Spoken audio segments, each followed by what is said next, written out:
네, 안녕하십니까. 윤꽃입니다. 오늘은 사인에 대해서 설명을 드리도록 하겠습니다. 크게 외국에서는 사인을 보면 그것을 우리가 쉽게 심리적으로 하나의 표착한 사진과 같다라고 이야기할 정도로 사인이 그 사람의 심리 상태를 잘 드러낸다고 합니다. 크게 세 가지 정도로 우리가 사인을 볼 수 있습니다. 첫 번째 사인은 둥글둥글하게 귀엽게 쓰는 그런 사인들이 있어요. 이런 사인들은 어떻게 보면 그 사람의 감정이나 이런 것들이 되게 어떻게 보면 둥글둥글해서 그 사람의 감정을 드러낼 수 있습니다. 그리고 이렇게 날카롭게 각이진 그 사인들이 있어요. 이런 사람들은 그 사람들의 생각들을 많이 담아낸다고 합니다. 그리고 피랍이 좀 높은 사람들 있잖아요. 그것을 우리가 어떻게 보면 그 사람의 성격이나 이런 것들이 좀 더 이렇게 뭔가 힘을 줘서 이렇게 하는 부분들로 볼 수 있습니다. 그래서 사인을 볼 때도 한 세 가지 유형이 있다는 말씀을 드렸습니다. 오늘 이제 구체적인 예로 남현희 씨의 사인을 구입했습니다. 그래서 사인을 좀 보면서 그 사인에 대해서 설명드리도록 하겠습니다. 사인이라는 것은 그 사람의 심리를 잘 반영하고 있다라는 말씀을 드렸습니다. 그래서 사인을 보면 특히 심리 상태를 순간에 포착하는 그런 것을 우리가 알 수 있어요. 마치 사진을 찍는 거다라고 연상을 하시면 되겠습니다. 무심코 쓴 사인에 그 사람의 품격이나 그 사람의 지적 능력, 그리고 심리 상태, 그리고 행동, 습관, 이런 것들이 묻어날 수 있습니다. 이거는 이제 해외에서는 많이 알려진 필적학이라고 하는 부분이고요. 그걸 통해서 우리가 설명을 드리도록 하겠습니다. 저는 애니어그램의 전문가로서 남현희 씨의 글씨를 보니까요. 남현희 씨는 성격의 글씨가 위로 우상향으로 이렇게 올라가고 있습니다. 이렇게 올라가는 성격들은 대부분 긍정적인 성격을 의미합니다. 그러니까 되게 긍정적인 사람이라는 거죠. 그리고 두 번째, 남현희 씨가 쓴 펜싱이라는 단어가 있는데 그 펜싱에서 이 펜자, 피읍자 있잖아요. 이 피읍자를 굉장히 크게 씁니다. 이거는 뭐냐면 글자에서 이 위에 글씨가 있고 밑에 글씨가 있는데 위에 글씨를 크게 쓰시는 사람일수록 최고를 지향하는 성격을 의미합니다. 그 부분을 여러분들이 기억하시면 좋고요. 그리고 글씨를 쓸 때 남현희 할 때 현희에서 히읗자 쓸 때 히읗을 연결해서 쓰고 있어요. 그리고 희자를 쓸 때도 이렇게 연결해서 쓰고 있습니다. 이것들을 연결해서 쓰는 패턴들은 기본적으로 효율적으로 쓰는 사람들이 효율성을 중요시하는 사람이 히읗자를 이렇게 연결해서 씁니다. 그 부분을 우리가 알 수 있고요. 글씨 간격이 좀 더 이렇게 넓으신 분입니다. 그러니까 아주 촘촘하게 자기를 어떻게 보면 채찍질하거나 이런 사람이 아니고 글씨 자체가 좀 넓게 쓰는 사람입니다. 그러니까 자기 자신에 대해서 좀 관대한 사람이다라고 볼 수 있습니다.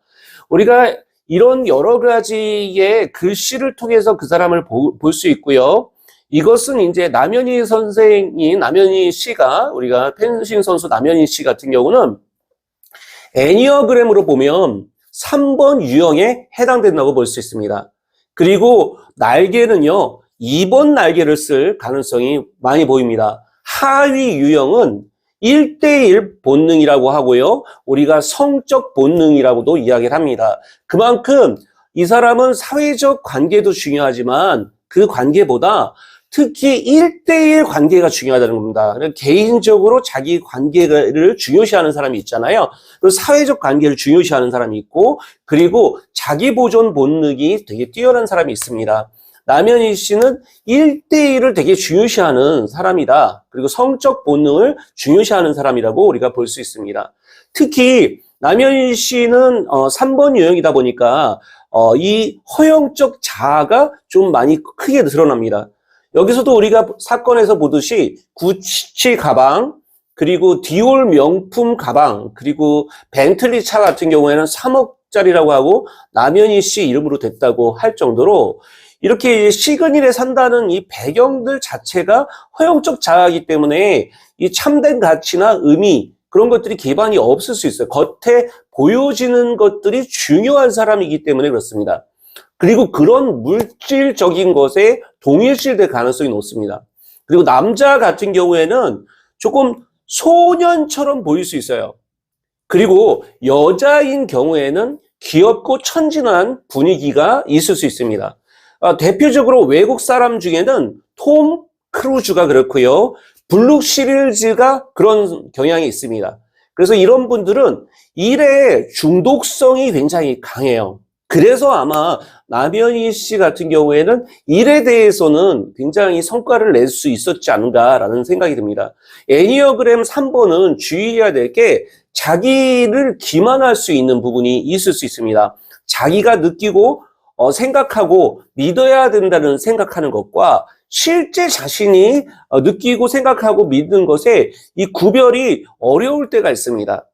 마치 여기서 우리가 그 고아를 이식했는데도 아이를 임신할 수 있다는 생각을 한 것도 이런 현실적인 감각이 좀 떨어진다고 볼 수 있습니다. 그리고 역할에 동일시되다 보니까 내면에 불일치를 허용할 공간이 없습니다. 그래서 자기가 믿고 싶은 대로 믿는 거죠. 이걸 확증 평양이라고 우리가 얘기하는데 심리학적으로는 확증 평양에 빠질 수 있는 가능성이 높아 보입니다. 그래서 우리 성공에 취하지 말고 부정을 보더라도 그것을 그냥 넘겨서는 안 됩니다. 그 부분을 명확하게 직시하고 바라보는 것이 중요합니다. 그래서 애니어그램의 3번은 정직이라는 것이 중요하다는 말씀을 드립니다. 우리가 3번 유형인 경우에는 자기가 이게 성취를 되게 중요시하다 보니까 이 성격으로 가다 보면 이 3번 유형의 많은 사람들이 바로 이 속임수나 거짓말이 굉장히 클 수 있습니다. 그래서 자기가 자기의 집착에서 벗어나서 어떻게 보면 이 허영적 자아를 벗어날수록 좋은 쪽으로 이렇게 성장할 수 있는 부분이 될 수 있다는 말씀을 드리겠습니다. 오늘은 사인과 그리고 필적학 그리고 애니어그램을 통해서 성격에 대해서 이야기 드렸습니다. 여러분에게 도움되셨다면 좋아요 그리고 구독 댓글 남겨주시면 감사하겠습니다. 다음에 또 좋은 컨텐츠로 인사드리도록 하겠습니다. 감사합니다.